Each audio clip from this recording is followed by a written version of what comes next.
powers. The church itself receives thousands of visitors a year and is still in active use today.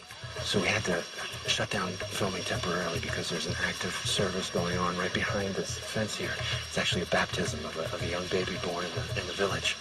So we stepped away out of respect.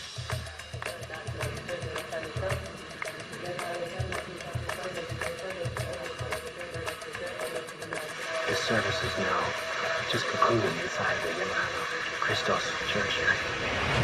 Once the service is over, we're free to explore the building and its medieval frescoes. Salam. And he's the one who's in charge. Yes. Church, look at it. Can I use this flashlight? Please. Oh, it's so elaborate. Beautiful. Look at the ceiling, how nicely made it is. Gorgeous. Also, those nicely made carvings. Yes. Look at the fresco there. Oh, I see. Yeah. Biblical symbols and stories here on the side. Yes. If you look at... God, this is incredible. Imagine if you were a pilgrim crossing by foot. Miles and miles. I mean, thousands of people would come here. But the ultimate proof of the shrine's power is located behind the church, deep in the cave. Over the centuries, the old and sick have come here. Perhaps they hoped the waters beneath the church would save them.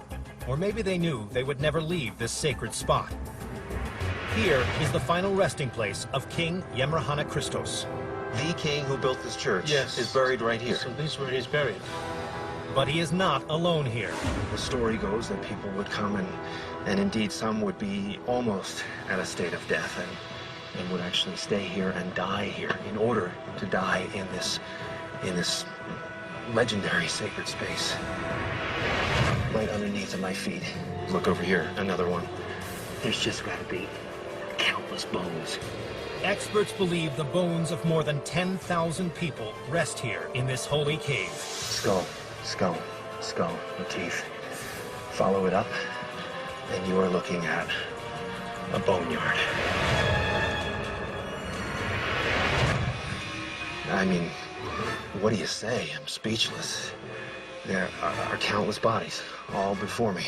I've never seen anything like this in my life. Many of the people here may have come from lands as far away as Egypt and elsewhere. They couldn't go to Jerusalem. I mean, like Lalibela, this place served as an alternative, okay? This was a new Jerusalem, a place for your final resting place, a place to be closer to God.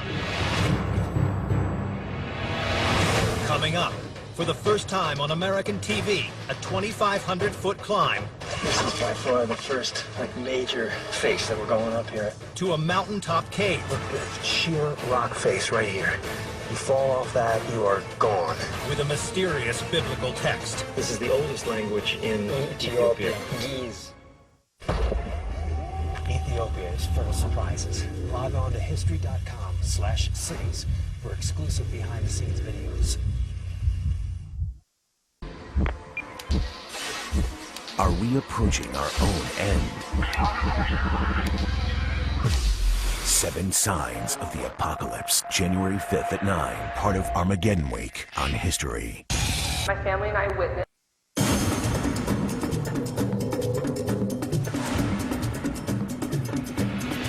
When a Christian missionary fled from Constantinople to this remote corner of Ethiopia some 1,500 years ago, he had a vision from God.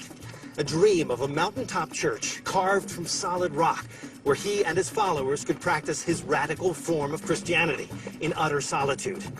According to legend, his vision would move entire mountains and create one of the most breathtaking and most treacherous places of worship on earth. Up there, in those steep, rocky cliffs. Over 340 miles from the modern capital of Addis Ababa are the cliffs of Tigray. And hidden inside of them are the mysterious holy objects of an ancient Christian sect, the Ethiopian Orthodox Tewahedo Church.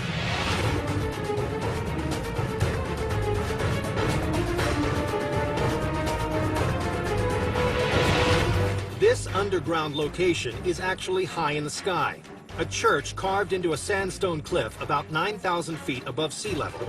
To get to it, the crew and I had to climb 2,500 feet, hauling a few hundred pounds of camera gear. Luckily, our guide, Mulabrahan, who's made this journey more than 30 times, brought a group of local men to help us accomplish our mission. So we're going up there. This is just the approach. You can see when the whole thing goes straight up. It's going to be interesting.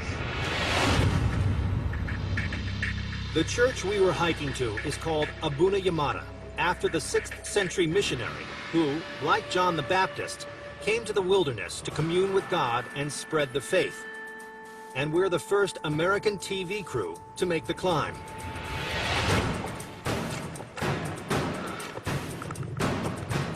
This is by far the first major face that we're going up here, and all the look at these holes.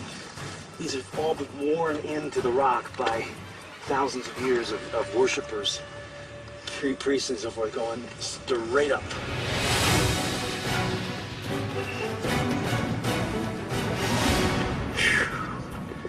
Whoa, look at that. Down.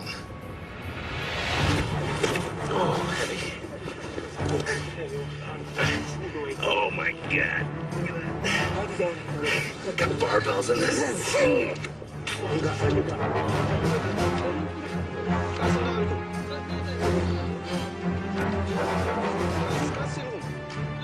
You know what's awesome is that we got to come back down this thing.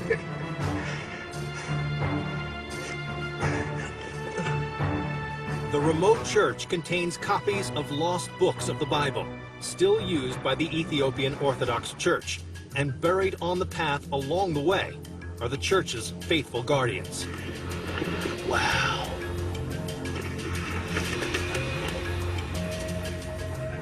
Is that appropriately right next to the path that anyone on the pilgrimage would have to pass by these guardians. Ominous, huh? Wow, you start to get a sense of how isolated this really is. I mean, that's really the point, isn't it? That they really wanted to get away from it all. Ugh.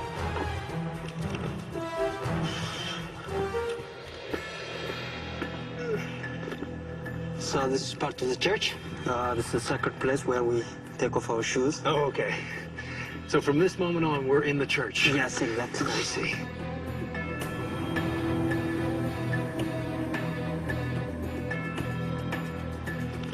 Top of the world here. Nice. Heaven. Heaven. The church believes that over 1,000 years ago, a holy man fleeing persecution in the eastern Roman capital of Constantinople followed this same path and found safety here. This is Abuna Yamata. Yamata. Abuna Yamata is a name of the monk from one of the 9 saints who established this church as a monastery in the 6th century AD. Okay, so 500 AD, this was done. And so they came this high up for the isolation, I suppose. For isolation, to lead a spiritual life only, Okay. to get rid of the secular life. And the protection, obviously, from being so far up above everything. Exactly. All right, can we go in? Yeah.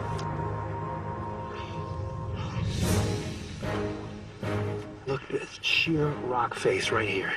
You fall off that, you are gone. The length they went to put a monastery up here on the top of a mountain.